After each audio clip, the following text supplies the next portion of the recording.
আজকে কি দিয়ে শুটকি রান্না করলাম, হাতের শুটকি। এখানে আছে আলু আর শুটকি, আর এখানে আছে কাঁচা লঙ্কা, রসুন আর পেঁয়াজ কাটা, আর এখানে আছে কাঞ্জাল, মূলা আর হলো লাউ শাক, গাছের লাউ শাক দিয়ে দিয়েছি একটু। আর এখানে কড়াই গরম হলে গরম তেলের ভিতরে দিয়ে দিলাম রাঁধুনি সস। সেটা আমরা চচ্চড়ির মধ্যে খাই, আপনারা খান কি না অবশ্যই বলবেন।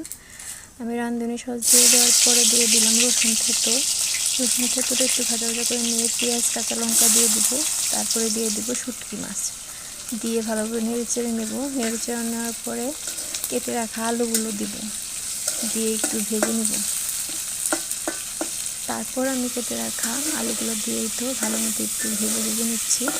নেওয়ার পরে আমি দিয়ে দেবো বাকি সবজিগুলো, যেখানে আছে কাঞ্জল আর মূলা, এগুলো দিয়ে দেবো। দিয়ে আমি মশলা দিয়ে দেবো।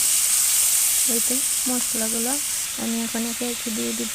হলুদ গুঁড়ো দিলাম 1 চা চামচ, আর মরিচের গুঁড়ো দিব আমি 2 চামচ, কারণ ঝাল ঝাল না হলে শুটকি মাছের চচ্চড়ি খেতে ভালো লাগে না। আর দিয়ে দিব একটু ধনিয়ার গুঁড়া, দিয়ে একটু জল দেব। জল দিয়ে ভালোভাবে কষিয়ে নেব। লবণ আমি আগে দিয়ে দিয়েছিলাম।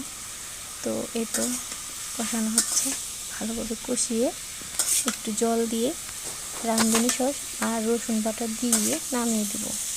তো কেমন লাগলো আমার এই চচ্চড়ি রান্নাটা অবশ্যই কমেন্ট করে জানাবেন। আর আপনারা এই কাঞ্জাল খান কি না, কীভাবে কী দিয়ে খান সেটাও বলবেন। এখন দিয়ে দিলাম লাউ পাতাগুলো, আগে দিইনি, এবার গলে যাবে এর জন্য লাউ পাতাগুলো দিয়ে দিলাম। নতুন গাছের লাউ পাতা ছিল, কয়েকটা উঠে আনছি চচ্চড়িতে দেবো বলে। টাটা।